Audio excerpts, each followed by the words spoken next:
Okay, I asked you last week a deliberately misleading question. Who fell first? And I said, don't rush. But obviously, Satan fell first. That's too easy. What's the real question? Well, there it is. When did he fall? Behind the who fell first is the immediate backup question. When did that occur? That's what we have to deal with. So I want to just pick up on that a little bit this afternoon. Options that are proposed, of course, are fairly numerous. One would be in the gap that is discovered in Genesis chapter 1. Somewhere there between the creation of the heavens and the earth and the recreation of the earth, he would have fallen. During the week sometime, or after the week. The gap, of course, is between verse 1 and verse 2. But always what goes along with the concept of the fall of Satan in that gap is damage that results to the earth. In other words, if you believe in the gap theory as covering the fall of Satan, then tohu vavohu, without form and void, becomes indicative of judgment on the world because of Satan's fall. Okay? Whereas tohu vavohu means embryonic, or in a state of being uncompleted, not in a state of damage. During the week, usually taken as days equaling ages, or, and I didn't put it on here, or a progressive creationism concept of days, literal days plus ages. Not that days equal ages, but ages in between the days. Same concept though, we have this long period of time, and somewhere during that week, during that long period of time, Satan fell, or after the week is over, usually arising during an emphasis on a 6-day, 24-hour, 144-hour week. Okay, and those obviously we look up in more detail in other courses. Satan's fall got several options. You have to start thinking in terms of he's a day one creature. By that I mean Satan was made on day one. I think the heavenly host, the angelic host, are part of day one, not made before creation, and everything in the heavens and the earth was made during the 6 days. And so he would be part of the very good creation. God looked at everything that he had made, and I think that looks back into the heavens as well, heavens and the earth. Now the earth was without form and void. So it's covering the creation of heavenly host and our physical realm. He would be part of the very good creation in Genesis 1. But he is indeed the hostile opponent, absolutely locked against God in battle array. On page 67 of your notes, you have a section there that I've entitled, "The Enemy is Constantly Presented as the Hostile Opponent." THO as an acrostic, nonsensical acrostic to help you remember that. The hostile opponent. Genesis 3 and following has ample evidence of his resistance, his opposition, his hatred, the fact that he has no time for God or truth. So we have to conclude, if he's a day one very good creature creation, and now he's a hostile opponent seen in Genesis 3 on, then Satan originally was created different to what he later became. Okay? I'll give you time to take this down. I won't go through too fast. He was created good, and now he's not. So there must be some fall somewhere, unless, and I haven't put this in the notes, unless you are defining good as less than objective, but indicative of right for the purposes he was made. So there are some proposing that Satan was created evil, and it was good in the sense that he was created to do what he did. Okay. So I say we have to conclude that he fell after Genesis 1 and before Genesis 3. The reason why I say after Genesis 1, if you turn ahead in your notes to, I think it's 71 for you, I think. If you turn ahead, you'll see where I've got this. Jump ahead to, in your notes, page 72. Selected issues on Satan, additional questions and details. We can cover that now. His origin and fall. Indisputable that he's a person and that he does exist. Evidence is there, New Testament and Old Testament. New Testament, you'll notice that every New Testament writer mentions Satan. Clearly. That he was created and is a spirit being are also indisputable. I've given you the references here: emotion, intellect, will. The person that thinks makes decisions. In fact, if you look at these references, this is the host of heavens that were made by God, the host of heaven being angelic beings, and that would include Satan. He acts and he rules. Job 1 through 2 should immediately call to mind his presence in heaven, asking questions, receiving permission. 38 verse 6 of Job would be the sons of God, usually taken as angelic beings rejoicing at the making of the earth. Matthew 12:24 specifies him as the ruler of the demons, of angels that fell, and so on. 2 Corinthians 4, the blinder of men. Ephesians 2, prince of the power of the air, who now works in the sons of disobedience. Ephesians 6, of course, be the fact that we have the armor of God to stand against the methods or the wiles of the devil. That he morally fell, you have to sort of deduce. And this is where I'm picking up, changing the notes slightly. If he is an evil being and hostile to God, and he became that, then he must have been created in what we would call unconfirmed holiness, in a state that could change. Okay, so far, no problem. If his temptation of Eve displayed his opposition to God, then he fell, and you would initially say somewhere between day 1 and after day 7, but you have to bring back that very good. If this very good applies to the 6 days of creation, and he was made during those 6 days, then I think you have to say that his fall came after the creation week. Would be after Genesis 1, has to be before Genesis 3. That is, somewhere between day 8 and day,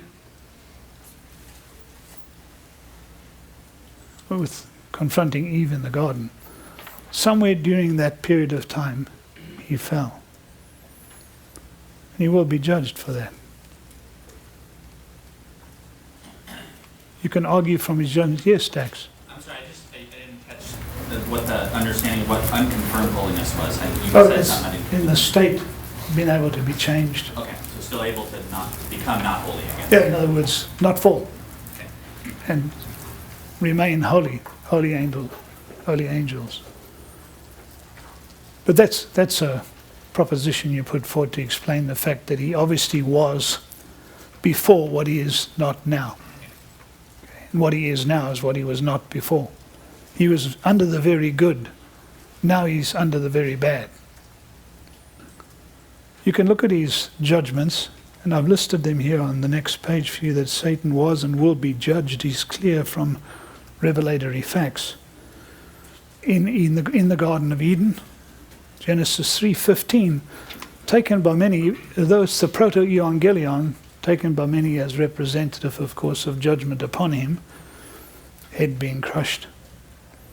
At the cross of Calvary, statements made in John 12 and John 16, at the midpoint of the tribulation. I just listed it in the tribulation period. At the beginning of the millennium, and that's when he's bound. And finally, after a brief release, his ultimate judgment is enacted when he is cast into the lake of fire. Revelation 20:10. You can refer to these notes about page 73 for the cross references.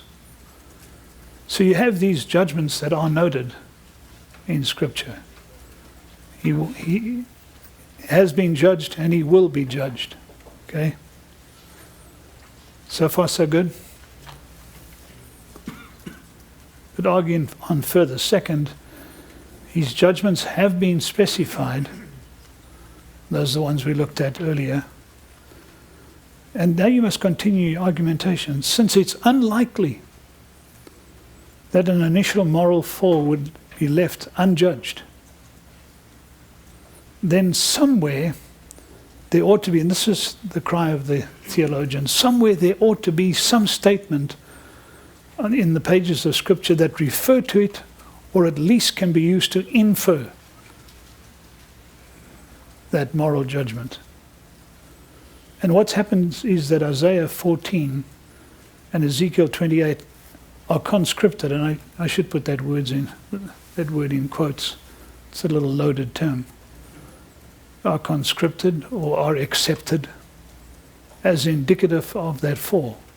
Of course, as you know, Isaiah 28 and Isaiah 14 and Ezekiel 28 are open to some debate. It all centers around understanding of prophecy in relation to time. And if without form and void is judgment damage, then there was judgment on the world at Satan's fall. So here's Isaiah 14 and Ezekiel 28 taken as reference to his fall. Now let's take without form and void and make that equal to judgment damage. Then we can say, here's the evidence in the biblical record of Satan's fall being Lucifer, being somebody in the presence of God, cast down to the earth judged, completely blighted as a result of that fall. But, you have to say, there is no evidence that the fall of Satan to the earth resulted in the earth being judged and damaged. Okay?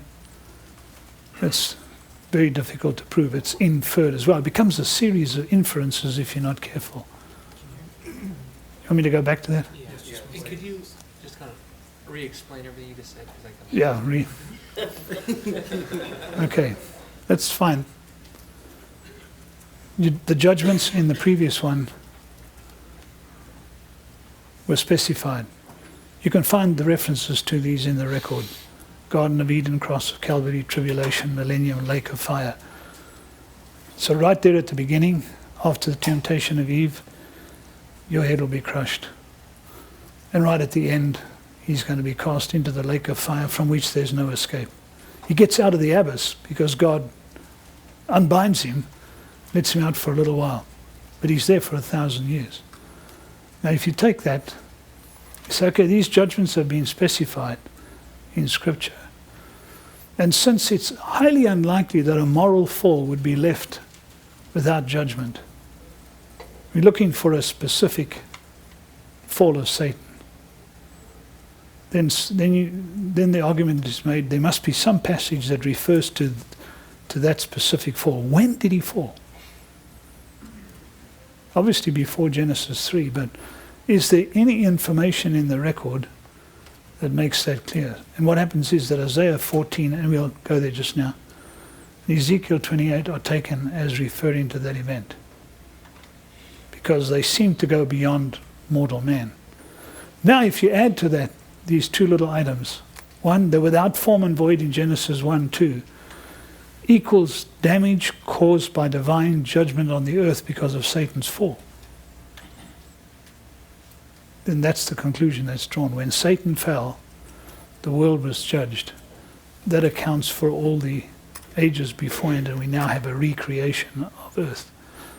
But the problem is, But you cannot find any evidence outside of supposition that Satan's fall to the earth resulted in the earth being judged. Down he comes. Everything becomes grey, dark, twisted, curled, gargoylish. You know. And now it's got to be released from that, so burst forth in bright colours and green, reds and yellows. Everything working properly. I think I used the illustration of the Lion King. There's everything changing. But you don't have the record of the earth being judged like that. This is very interesting because this often combines, and I want to go down this track, this often combines with the idea that we must have many ages to account for the dinosaurs, etc. So the gap theory and this sort of combined to cover the idea of the fall of Satan. And so where's the evidence of his fall? There, in the record, the earth without form and void. Now if we come and take the two views that are there in Isaiah 14 and Ezekiel 28, you have the Satan view. These are referring to Satan.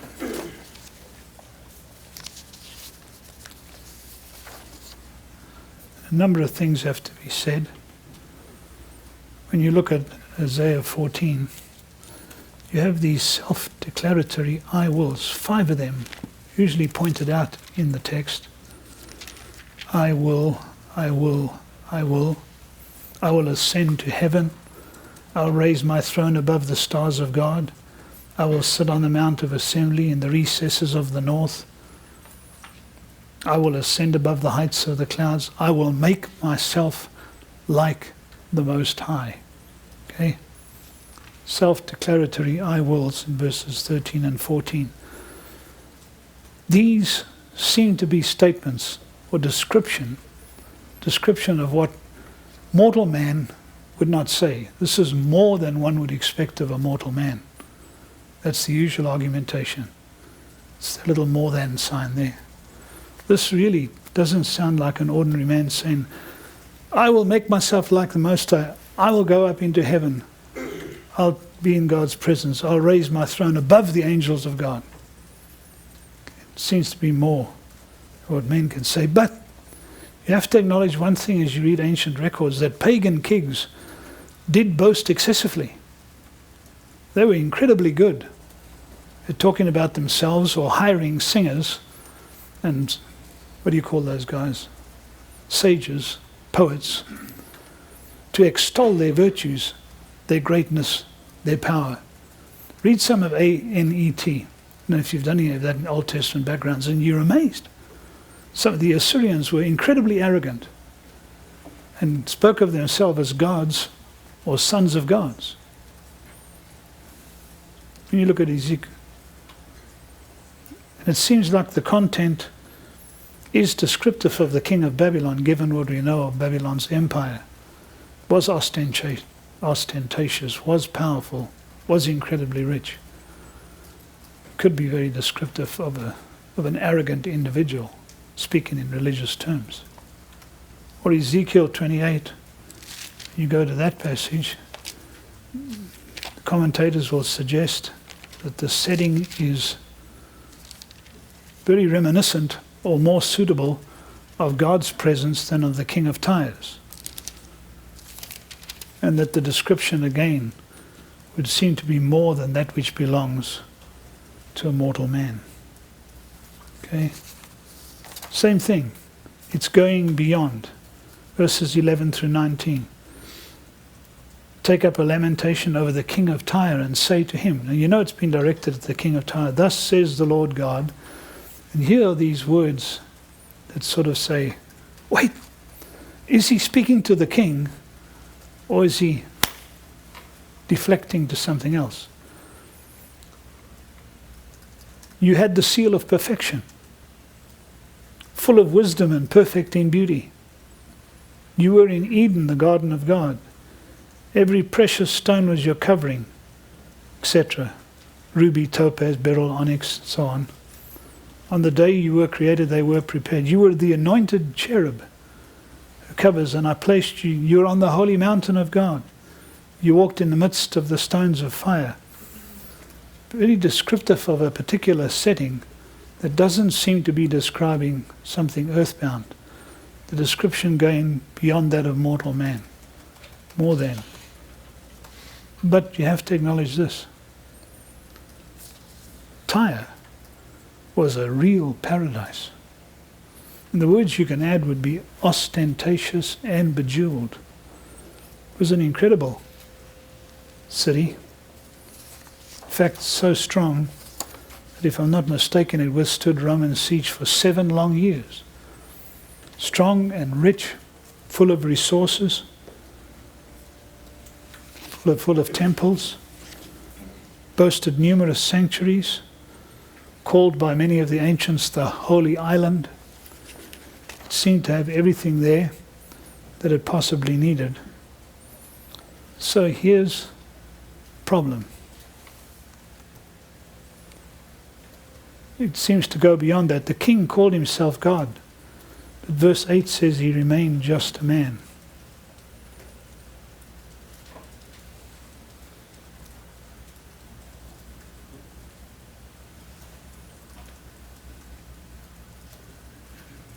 So he's not really God, just a man. But there are phrases when the chapter is read carefully, and I was using Feinberg as a reference. Which phrases refer to the king? Which phrases refer to Satan? If Satan is the sinister one behind the king. Is this indicative of the king of Tyre? Is this indicative of Satan because it couldn't possibly belong to the king of Tyre? So you have this debate going on when you look at Isaiah 14 and Ezekiel 20, and the debate will continue. It's not settled. You have to come down on one side or another. I think the study Bibles come down on the side of this being the correct view. Am I right? I remember checking that a few days ago. And this is what I was taught. I still think probably a good idea, with recognition that hermeneutically you have some difficulties.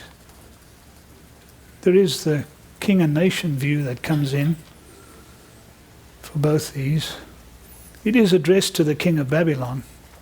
So I must have good reasons to move away from the king of Babylon. The description of him seemed to be accurate given the vastness of his empire, its powerfulness and its richness. And the king's pride is indeed satanic, or would seem to be. Ezekiel 28 is addressed to the king of Tyre. It's clear. Who did call himself God, as I reminded you, and remained just a man. There does seem to be a switch at verse 17, at least so far as Feinberg is concerned.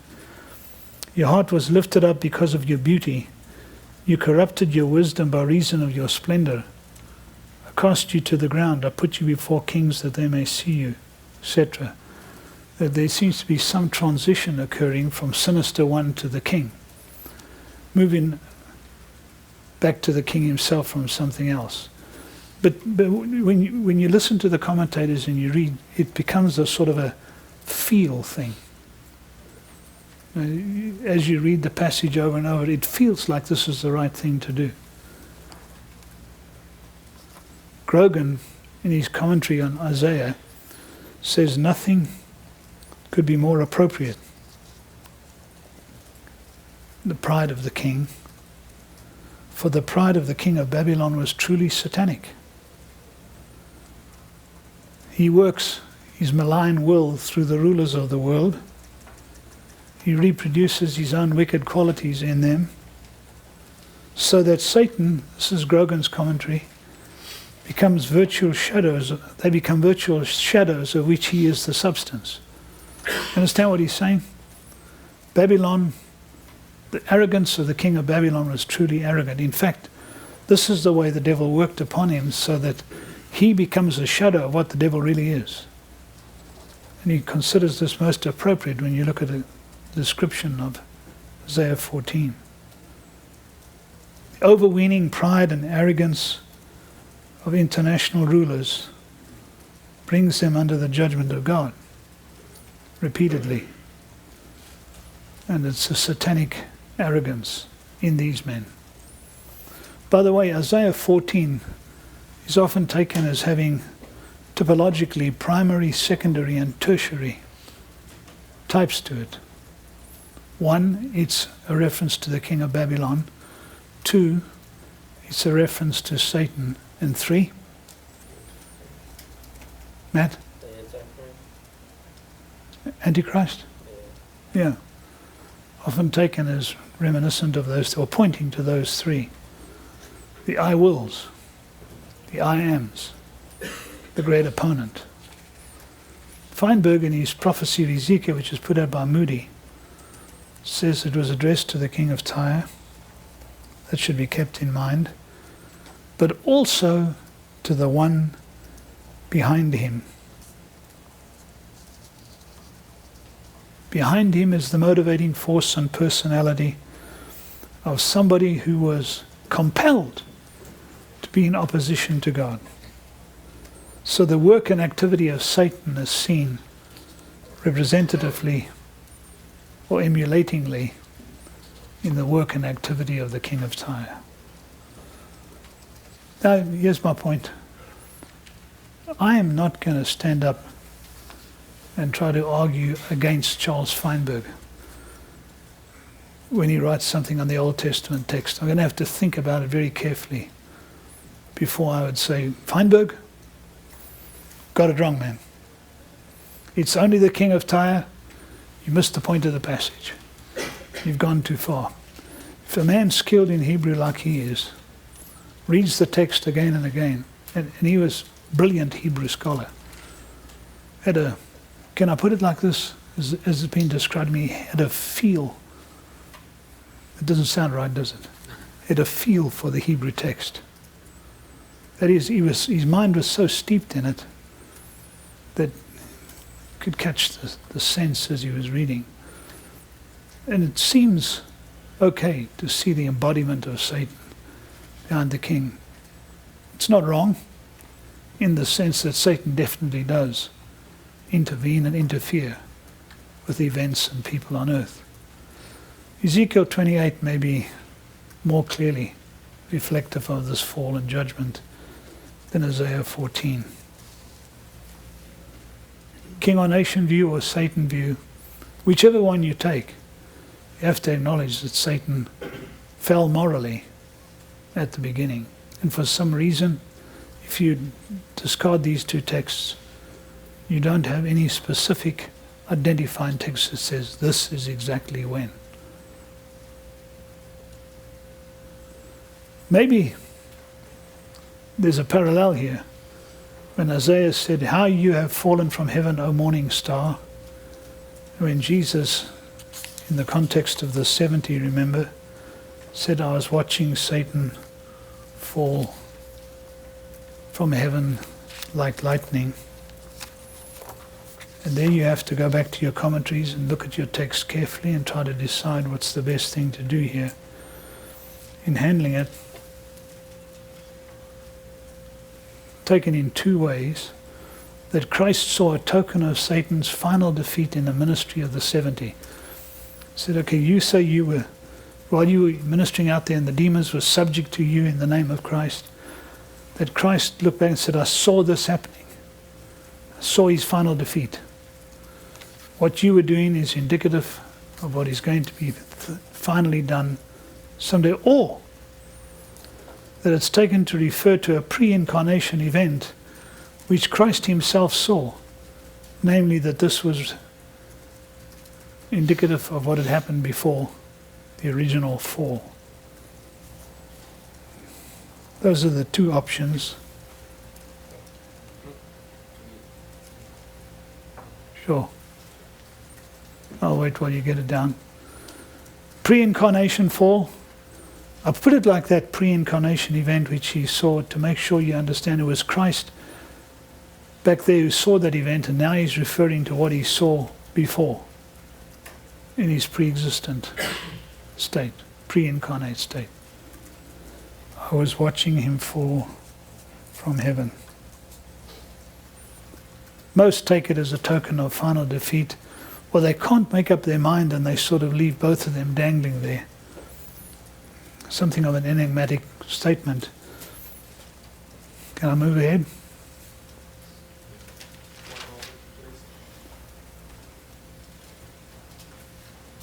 Certainly, Jesus saw something that relates to what was going on, but you remember the statement that was made by Christ in Luke 10, just the context in which this was made. What did he say to them when they came back all enthusiastic? He really wound up about this.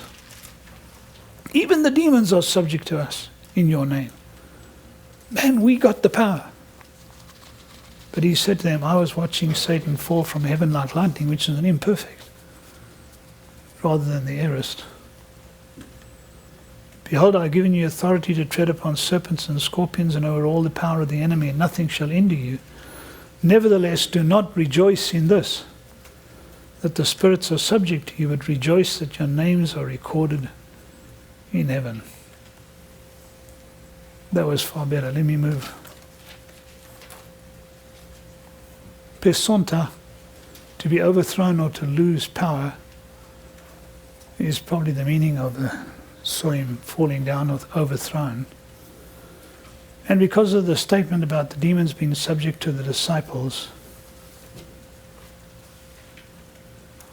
and having authority, this would seem to be preferred, that the authority of Satan is broken, is in part being broken by the ministry of the 70. You can land on this one or any one of the other two. Point is, they did have power, and Satan was not able to overcome that power. Whatever his authority and power may be, it was overruled by the power given to the disciples who dealt with it. So if you take this, and Howard Marshall I think is one of them, then you have to also pick up the warning against sinful pride. And it was pride that occasioned Satan's fall. I'm not sure that I agree with the statement on warning against sinful pride, because there doesn't seem to be a rebuke of pride here as much as it is when you read it carefully. They returned with joy. I'm not sure that the word joy means with boasting. Okay, so I withdraw what I said a little earlier, adjust it. You have been given authority. Don't rejoice in this, but rejoice in salvation. However, I do acknowledge that it is appropriate at a time like this to say pride was the cause of Satan's fall, initially anyway, was a problem. So here's the different names that turn back in your notes to 67, 66.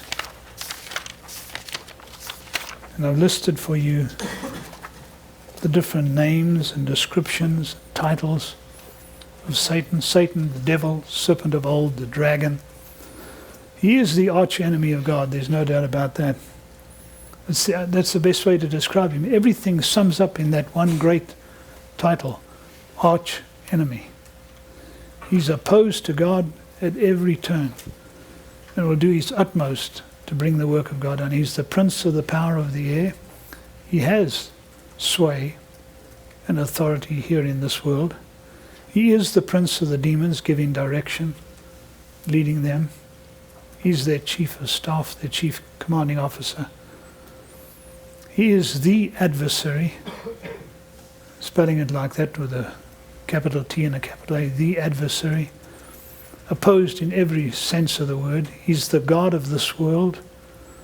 That points to a certain degree of authority and power.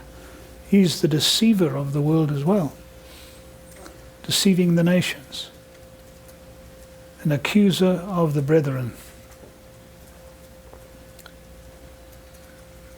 Yeah. I had a question. Again, going back to what we were talking about. The gap theory and such, I still was kind of confused. You said, Going back to the gap theory. if without form and void is a judgment, the damage, the judgment of the world as Satan's fall. But I didn't understand But how. there is no evidence that the fall of Satan brought judgment on the earth. Okay. So titles are descriptive of hostility, and I've called it permitted authority, delegated authority. Permitted just seemed a better word, or limited authority. Certainly cannot have more than what God allows him to have. But these are all very descriptive of opposition. In the notes you'll notice I've listed it as being in aggressive opposition to the Lord, in aggressive opposition to the truth, in aggressive opposition to the believer. Those three areas cover very effectively that opposition, that resistance, that hostility that stands locked against God in so many ways. Did you get that previous one? Those titles are in the notes. He's hostile to the truth. Got three references we can look at. Parallels, Matthew 13:19. This is under section 2, in aggressive opposition to the truth, snatching away the seed of the word. Okay? So here we are. The evil one, this is this parable of the seeds in the soil. The evil one comes and snatches away what has been sown in his heart. Okay? Immediately Satan comes and takes away the word which has been sown in them. This is Jesus explaining what that was all about. The devil comes and takes away the word from their heart so that they may not believe and be saved. Interesting statements. Something going on here. So I came up with this formula as I thought about it. Satanic activity, which is in opposition to truth, plus the heart's non-receptivity. Remember the previous verses? What has been sown in them, what has been sown in the heart, takes away the word from their heart. So obviously the word is there, but hasn't been properly understood. Satanic activity plus the heart's non-receptivity equals, now follow me on this, satanic discrimination of the roadside seed and soil. Activity of Satan. Why go for these individuals? I think it connects his activity, his hostility, with their non-receptivity. Heard it, got it, no positive response, no saving response. So he's able to whip it away. I guess that's the phrase that's used. He whipped the word away. He snatches the word, the seed of the word from their hearts. So there's apparently some discrimination on Satan's part to understand the type of heart, or what has been happening with the word in that heart. You understand? Can you elaborate? Are you saying that people who are not responding to the gospel are people who are having satanic belief? Well, you have to think about the fact that when the seed is sown, this is what it says, isn't it? Those beside the road are those who have heard. Then the devil comes and takes away the word from their heart so that they may not believe and be saved. That's pretty straightforward, isn't it? Yeah. And the seed on the roadside, some fell beside the road and he was trampled underfoot and the birds of the air devoured it. Now you get your explanation from Christ. Dennis. I didn't hear Steve's question. I mean, duplicating it, but are you suggesting that Satan can read our heart? Is that what you're saying? He can reach in and take the word from your heart. It was my understanding he didn't have the ability to discern our thoughts or internal emotions. It had to be something visible or something expressed. But at this particular point, the devil comes and takes away the word from their hearts so that they may not believe and be saved. So I've said satanic discrimination of roadside seed. So not that he knows all your thoughts, or even especially the believer's thoughts, but there is this ability to discriminate what type of soil or seed this is. This is roadside stuff. And he's able to take that word away. So there is satanic activity involved in the presentation of the gospel, some of which falls on this type of heart. So, not saying he knows everything about you inside, but in this case there is that satanic ability to discriminate what's going on and to take action. I mean, the words are pretty straightforward. And they're in all three of the parallels. Takes it away, whoops it away from the heart, in. And the reason is given, he doesn't want them to be saved. However, he can't do that to the one on which the seed is, that is descriptive of one who is a seed on good soil. Paul? I was just going to say, I think to summarize what you were saying, so we could say that satanic discrimination would only particularly refer to the non-elect. Yeah. Yeah, he ain't going to do it to the elect, is he? Because the word of God that the elect person receives is one he responds to. He doesn't get whipped away. This is a reference, remember, to roadside. Those beside the road are those who have heard. I think it's Matthew says, and did not understand. Matthew adds that comment. Let me get Matthew 13, verse 19.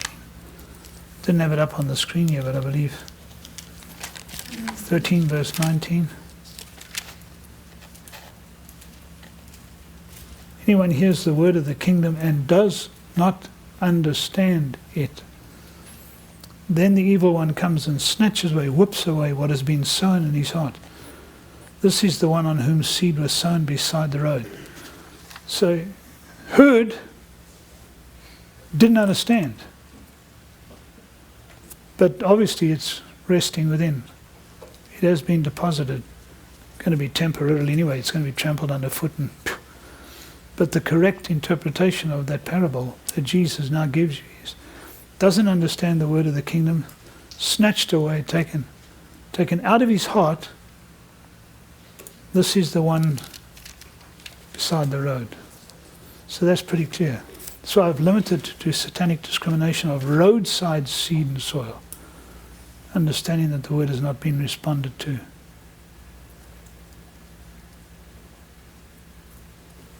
He certainly is the leader of revolts.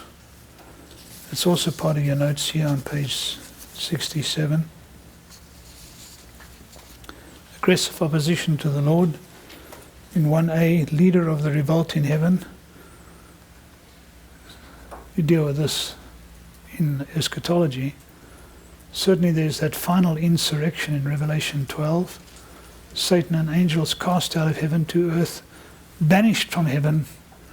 And the record goes on to say in chapter 12 that he now goes after the people of God and the saints. For what reason? What's the compelling reason for the devil now? Not now, but then, when he tries one more time to mount an attack on heaven, if that's even credible. I mean, after all these years, you still haven't learned you can't win? But see, arrogance is such that it ignores common sense. And his hatred is such that he tries one more time, and Michael and his angels get him thrown out of heaven to earth, banished to the earth. And it says, knowing that his time is short, he goes out in great rage. But there was also an initial insurrection when 1/3 of the angels cast in their lot with Satan, or he had control over them. And they were thrown to earth, but apparently still had access to heaven. And repeatedly, down through the ages, have done everything possible to counteract the coming of the Messiah.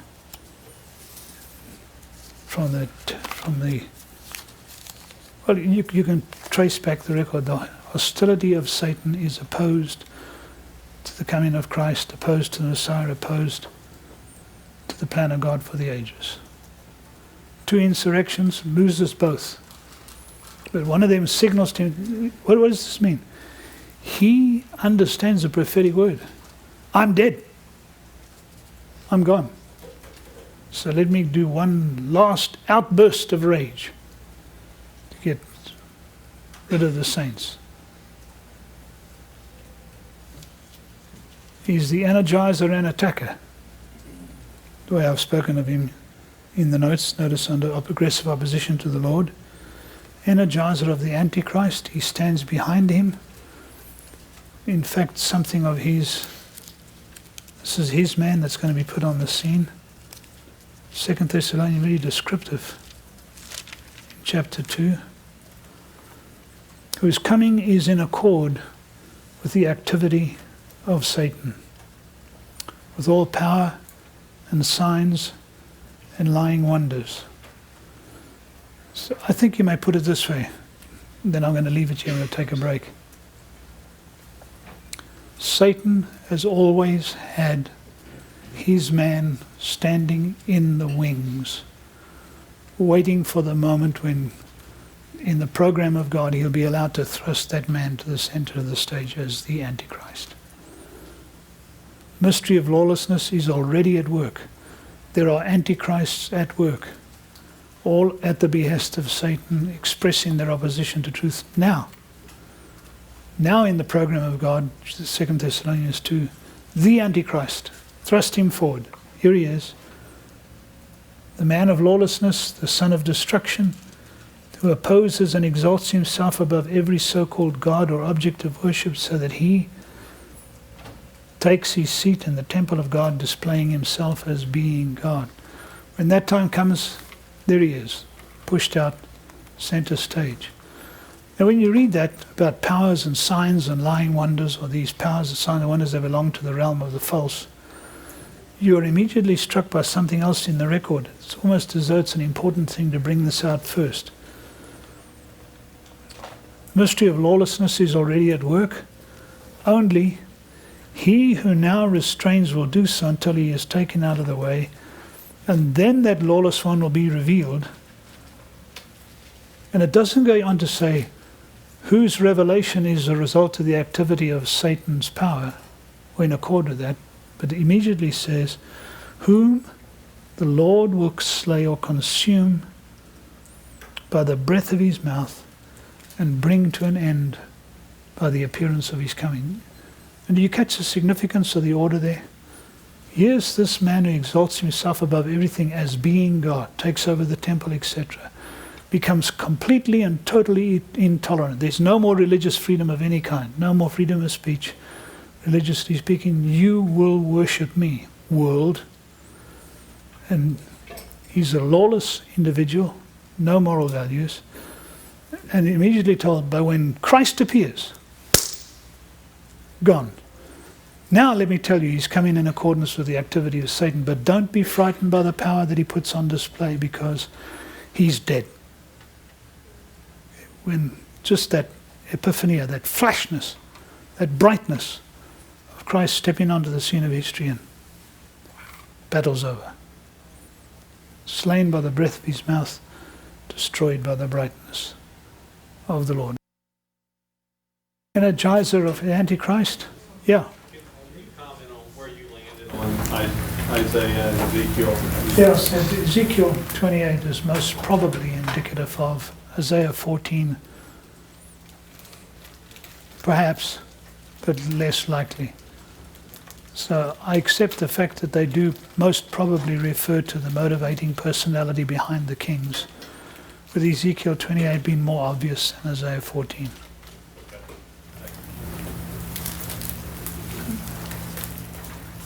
And that's out of respect for the men that have taught me and looked at it. However, you'll notice if you read H.T. Page, that textbook, he doesn't like that conclusion. And there are quite a number of writers, that commentators, more modern commentators, that are unhappy with that. I haven't looked for something to conscript. It just seems when you read that it's obviously indicative of something, and since Lucifer is the name that has stuck down through the years to Satan, where did it come from? Well, here's an indication of Lucifer, son of the morning. And he is the anointed cherub, and he obviously was in the presence of God, and now he's not. It's the apotelesmatic perspective that they talk about in prophecy, where the prophet addresses the time of his day, but is actually going through that across to another more dramatic event.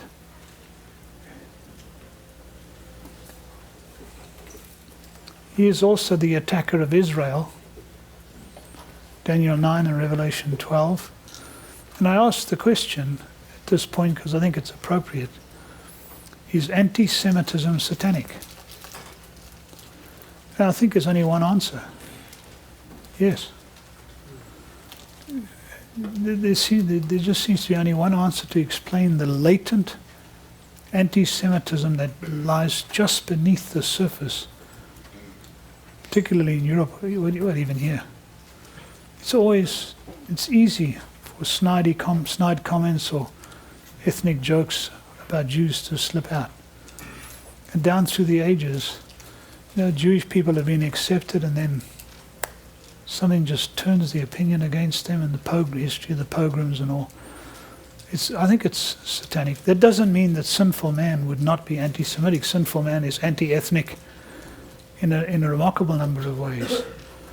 But as you look at history, maybe it is accurate to state anti-Semitism is easily fostered by satanic activity. You've got to hate God's people, those who are the kin of the one that is born.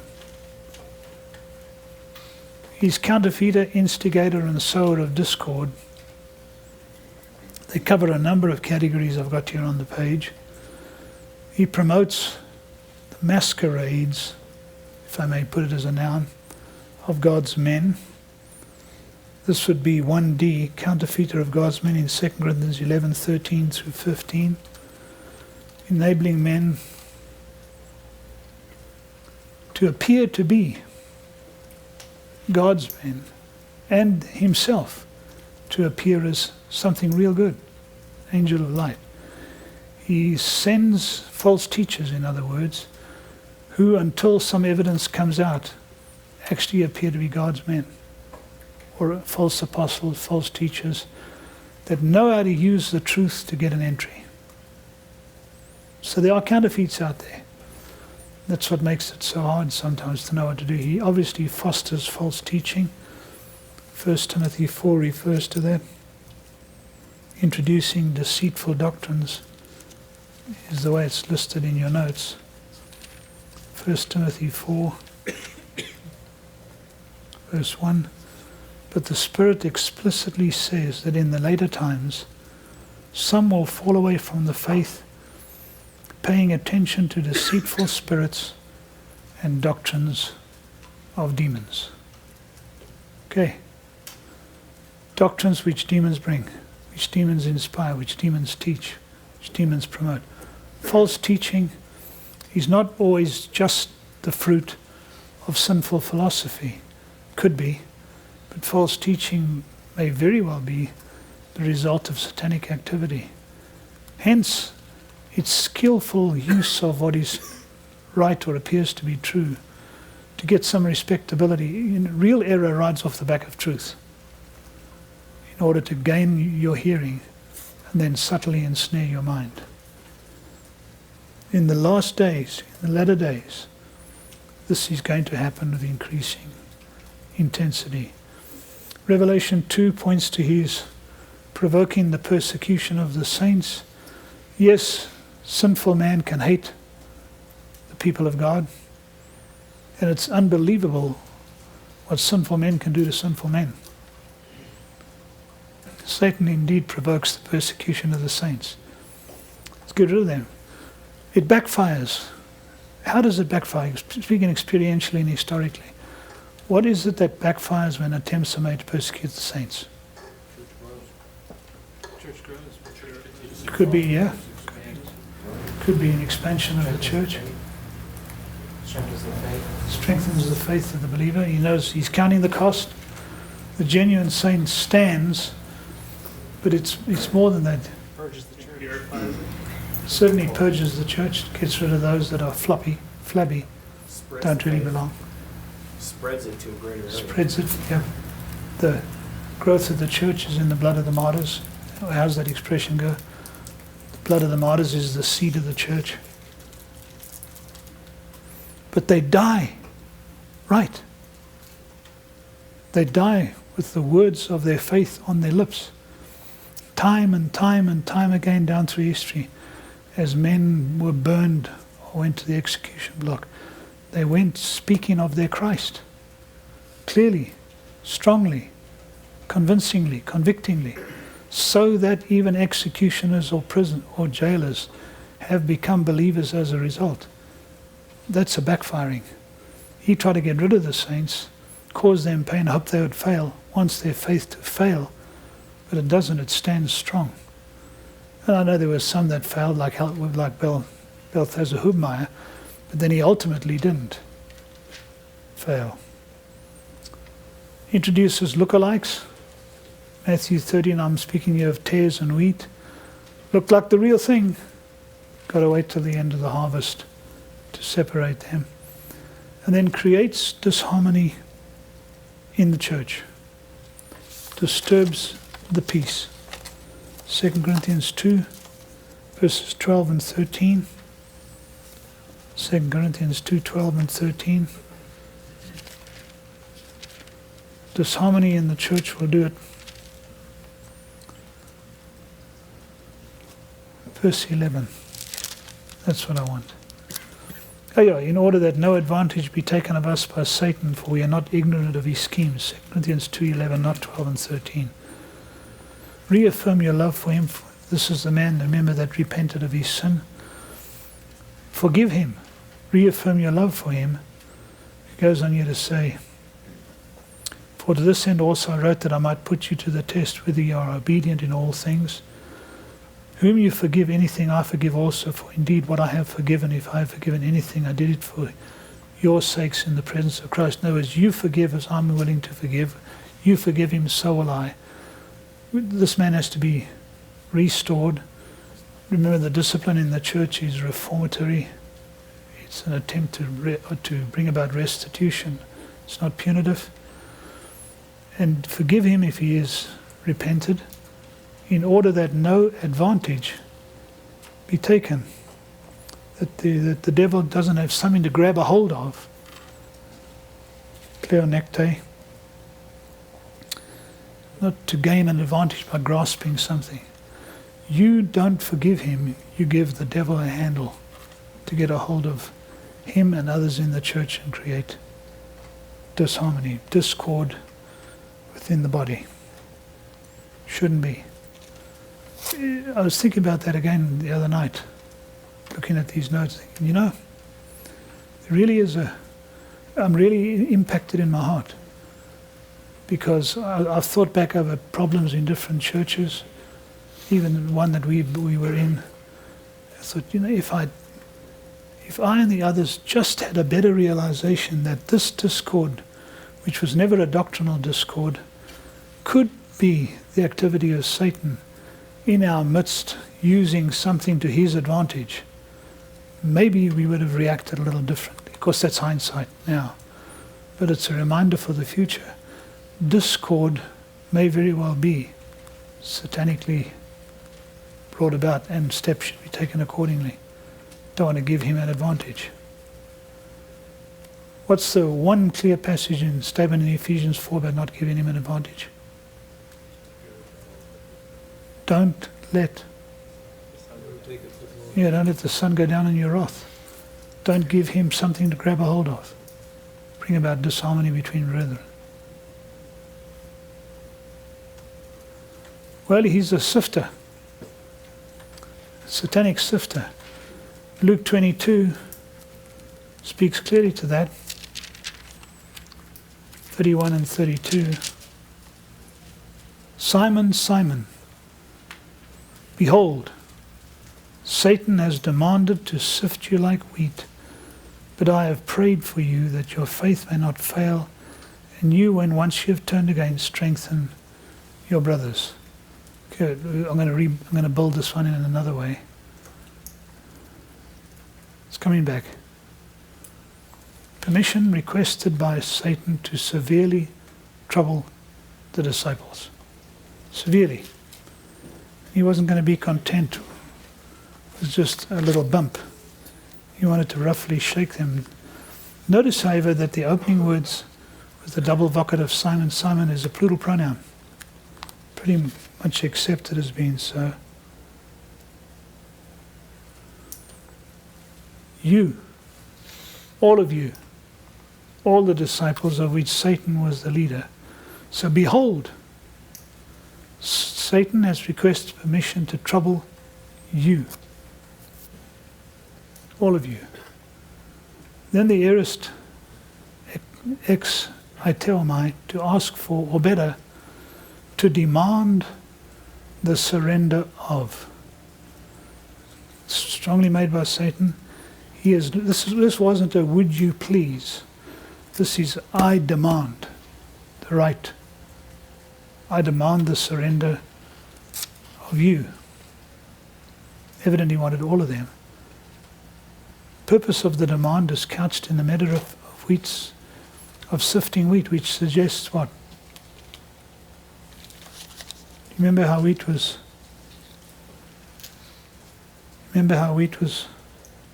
dealt with?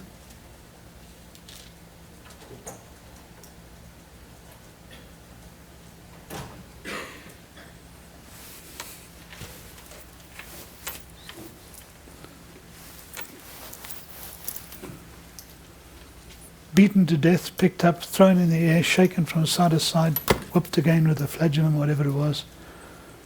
That's pretty dramatic, isn't it? You want a good picture from that day of severe, violent, rough shaking and testing?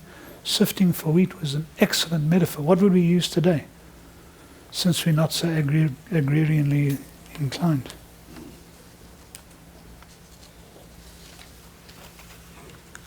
Can you think of any?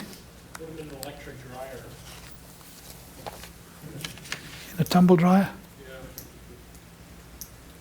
That'll shake him around a little bit, but Maybe not as I want the beating aspect as well. Cleaning a rug, beating on a rug. And hang him on the washing line, on the laundry line, and you find yourself looking for modern day examples of severe, violent shaking or testing. But the picture here is obvious. Just a little bit of background reading and you get it. Violent. This is a shaking to separate the chaff and the wheat. And Satan has said, I want to do that. But intercession is made. Notice the switch to the singular pronoun. Focus is on Peter the leader. You, but I have prayed for you. Satan has demanded all of you, Simon, Simon, you the leader, but I've prayed for you. Strengthen your brethren would be his task as a result. So you're going to go through this, then stand up and encourage your brethren. Sterizo. Pump them with steroids would be a good modern colloquialism. Give them some real punch because you've been through the testing. And when Jesus was very confident that Peter would not fail the test. And when once you have turned again, strengthen your brethren. Confident. Peter will stand. He's praying for Peter. Notice it says that your faith may not fail, eklipe, that it would not disappear. Now that's the purpose of the petition, was not to remove Peter from trouble, but to protect his faith. Okay? That your faith not fail. And when you've turned, be a champion to your brethren. Jesus' petition purposed to protect. I find this very significant. Why? If it was me that was making the prayer, and of course I would never be able to take the place of the Lord, but if it was me, my thoughts would be, I'm going to pray this doesn't happen. Just tell the devil no. Every time he comes to say, I want Craigen, just say, please just say, absolutely not, leave him alone. Can't touch him. Can't touch anything about him. Wouldn't that be your prayer? Keep me out of it. Keep him away. I pray that your faith will not disappear. Didn't say I'll remove you. I'll pray you through. Because at the end, what you've learned, what you've experienced becomes used to strengthen the brethren. And certainly it did for Peter.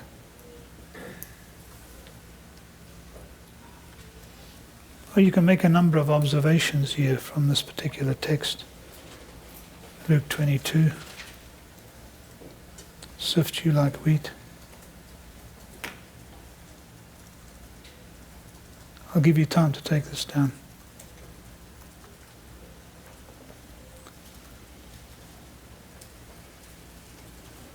That Satan is not free to act against believers, but must get permission to do so. And obviously that's correct. Go back to Job 1 and 2. Satan is not free to act at will.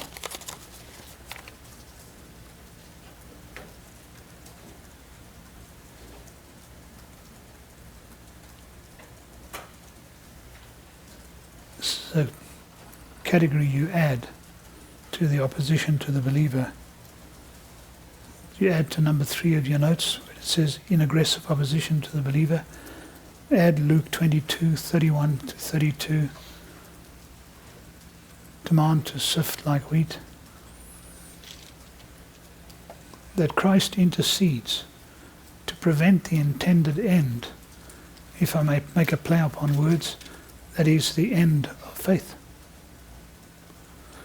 And I think you have to conclude too, as you read through all this list of names and titles and descriptions and opposition and aggressiveness and hostility and moral fall and judgment, rage, that we have a cunning, hostile adversary, but also we have an unfailing, powerful intercessor. We have a Christ who prays for you and me, who's aware of the battle. And I think we may also bring in from time to time to remind ourselves 1 John 4:4, which is, greater is he that is in you than he that is in the world. Good thing to remember. Add also to this section on aggressive opposition. Believers know this. Yes, Stephen.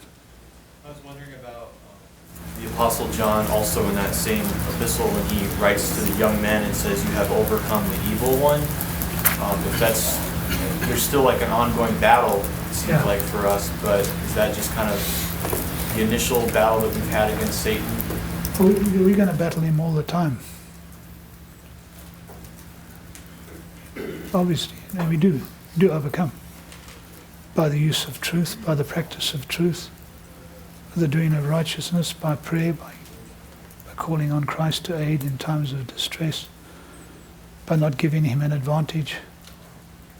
That overcomes the evil one. The world lies in the hands of the evil one, we don't. But we do live in the world. And we do face his opposition. So there is a legitimate spiritual warfare that takes place, but not perhaps as overt as some would like it to be, where there's always an overt, miraculous confrontation of darkness.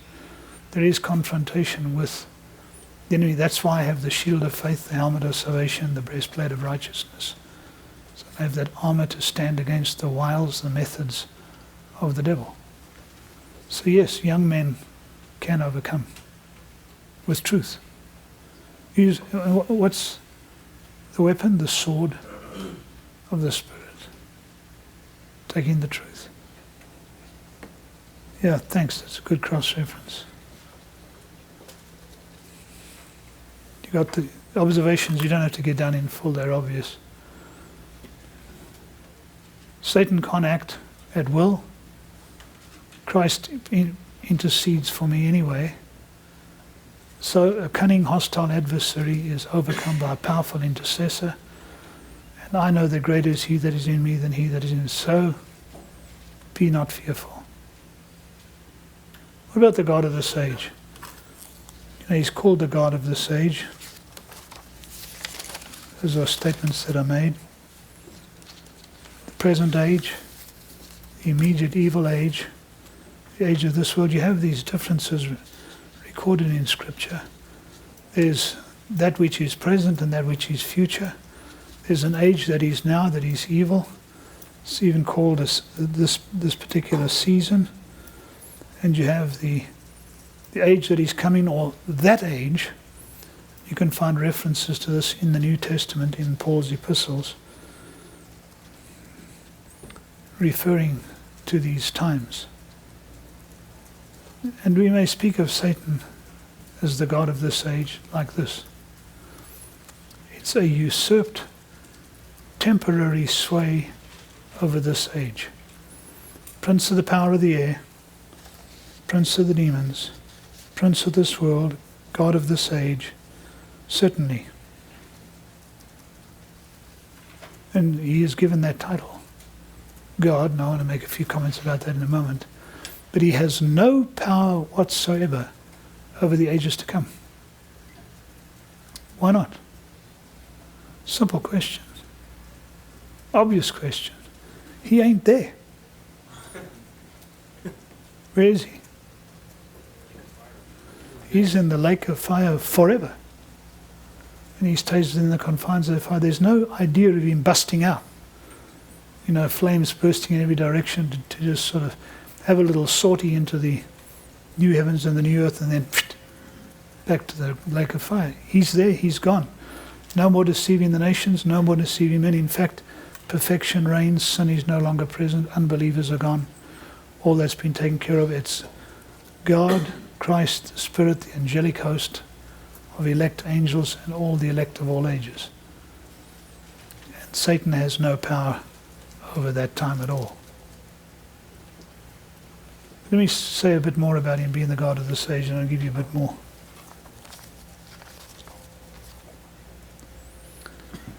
How can we give him the description of God? The great adversary called the God of this age? Well, the fact of the matter is, of course, is that his world sovereignty is only apparent. It's not real. In the sense that if God didn't allow him to have it, he'd have nothing. It seems real enough, but it's... In calling himself the God of this age, or wishing to have himself set up as that, he wants to be God. But you are only apparently authoritative. It's not real. It's not yours from yourself and your essence. You haven't made it. Remember this, that the unregenerate do serve Satan as their God. He is their king. Divine world sovereignty is very real in the past, the present, and the future. Sharp contrast. He's God, small g. Our God, capital letters, has no limits of any kind for any of the ages in the past and in the present and yet to come. And he alone is the King of the ages, immortal, invisible, God only wise. Not Satan. I'm building up to a point. God's great adversary called God? Well, he vainly wishes to be that. And he's very desirous of having the unbeliever serve him as though he were really their God. But there's only one God. And every other deity is a false no God. Okay? There's only one God. So anything that is given the title God, or that ascribes to itself God, is false no God. And all the Elohim, all the gods of the peoples, are Elilim. Nice little play upon words in Psalm 96. This preacher's real good. Psalm 96, listen to the words. After saying, sing to the Lord a new song, etc., proclaim good tidings, tell of his glory, his wonderful deeds. He then says this little 4 is the hinge that divides the first 6 verses in two. For great is the Lord and greatly to be praised. He is to be feared above all gods. For all the gods of the peoples, the Elohim, are Elilim, are idols. Good translation for Elilim instead of idols would be Non-existent. Vain. vain, yeah. What was the first word you said, Dax? Non-existent. Yeah. Non-entities. Well, let's give it 20th century parlance. All gods of the peoples are good for nothings. They don't exist. This is God designing a language that allows the word for idols to be used in this way. All the gods of the peoples are no gods. They're false. But now do you catch the play here beyond that? But the Lord made the heavens. Let me read it again. For all the gods of the peoples are non-entities, are nothings. But the Lord made the heavens. Catch the play on concept? Think. I'll read it again. Listen. For all the gods of the peoples are nothings. But the Lord made the heavens.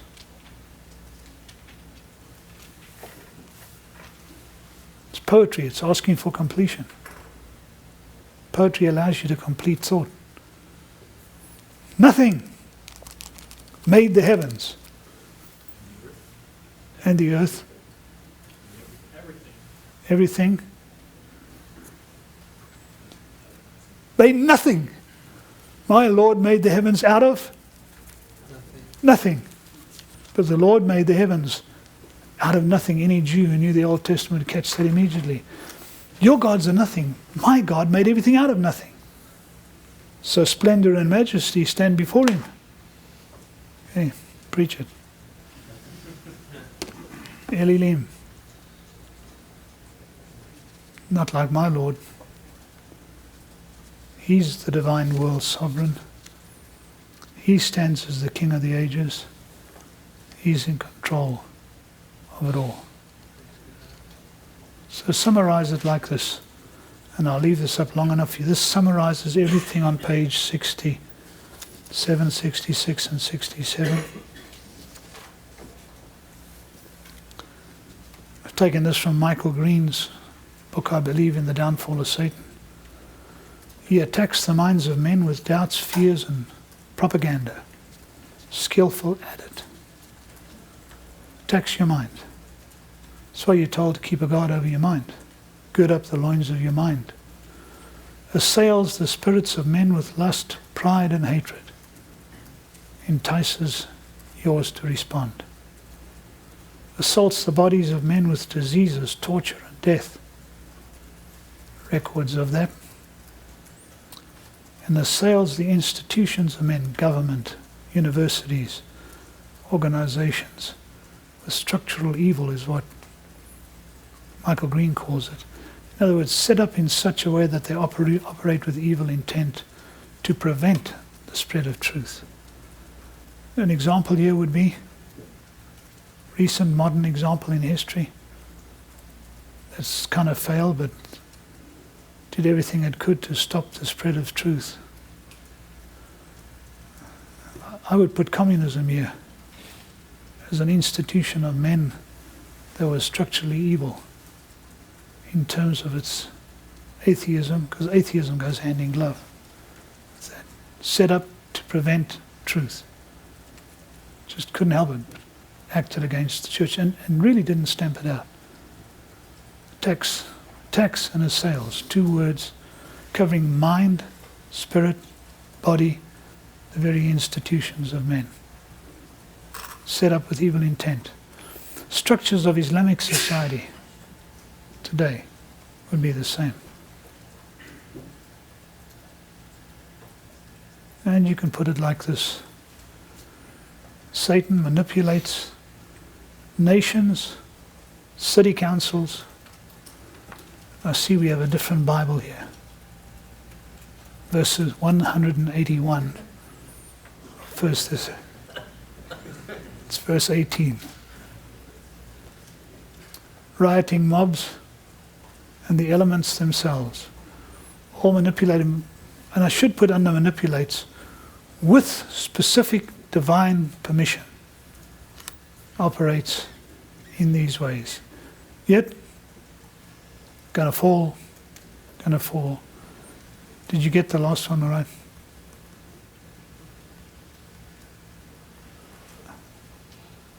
I'll put it back there just now. Yeah. In what way does Satan manipulate the elements? In the reference, I mean, it's just a story of the storm, but does he imply the storm to Satan in any way? That's what Michael Green was using. It would be, for example, in Job. You'd find references to the wind that struck the house on the four corners. That would be a better reference than Mark 4, true. This is the one that Michael Green gives. And there are examples like Job. And you could very well see him using it, getting permission to use the elements to create discord, disharmony, death, mayhem. Yeah. Could you maybe comment on how he, unbeliever agents of Satan, and how he actually controls them and how he does that? No, that's never explained. But all you know is that the devil can cause me to do something. There is the fiery dart of the evil one that goes into my mind. There is the thoughts that come that he can take advantage of. So he can't place thoughts. Apparently so. You don't have a definition of the mechanism except this, that the devil is able to use men for his purpose. But they make decisions, do they not? Somehow influencing, pushing in the right direction. Whatever it takes, it happens. You find yourself being taken advantage of by Satan, using your anger, using the response from somebody else who won't forgive you and you ask for that forgiveness, creating discord. It's all that he's able to do. So somehow he's able to work on me. So my decisions are made, my actions are taken in line with what he wants, which he's secured permission to do. But that's the perennial question. How does he do this? But he does.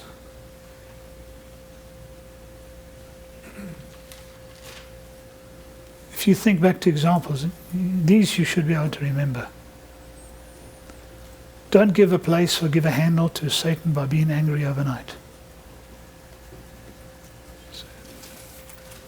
Why is that?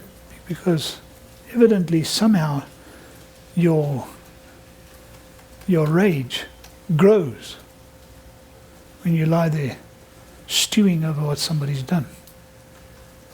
Okay? And Satan can use that to an advantage, drive you to even greater heights of anger. That does not, however, ever remove you from responsibility for your actions. Forgive someone lest Satan take advantage. Satan filled your heart to lie. Remember Acts 5? The working of Satan with all deceiving signs and wonders, done at the hands of somebody else, but they were satanic. He is working in the sons of disobedience. So he's actively involved. It's not that he's standing on the sidelines observing what's going on. He's actually working in the sons of disobedience. Yeah. Would you, In the Catholic Church, there's a lot of signs and wonders. They see Mary on Theology, that kind of stuff. Would you? Yeah. See an image of Mary on a potato chip in the Catholic Church. There's things like, they say, oh, God, put your hand in this water and it'll be or whatever. Is that what you're referring to, Satan seeing all signs and wonders, or are you referring to the end times? Referring to the end times, but I would put that under the rubric anyway, because Satan uses those devices as a means of ensnaring the Catholic to really think that power is emanating from such a source. I think we have to say Satan is able to use structures like Catholicism to keep men blinded from the truth. And if they're going to follow after these sort of images and icons, use them to the maximum.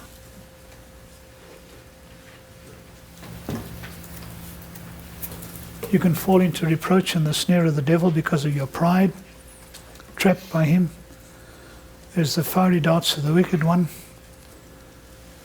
apparently flung at you, creating envy, jealousy, rage,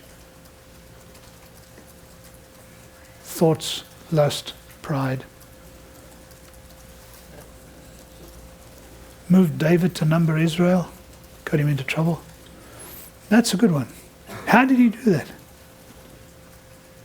I don't know, but I do know this, that David did it. And yet David was held responsible. The daughter of Abraham that had been bound for 18 years with the disease. The thing is not to think of every disease as being satanic binding. Threw him down and convulsed him. That young man, demon possessed. Talk more about that one. I'll go back to the others. Here's his allies, the world, the flesh, the lust of the flesh, the lust of the eyes, and the pride of life. And that covers all of our sinful activity, which he can use.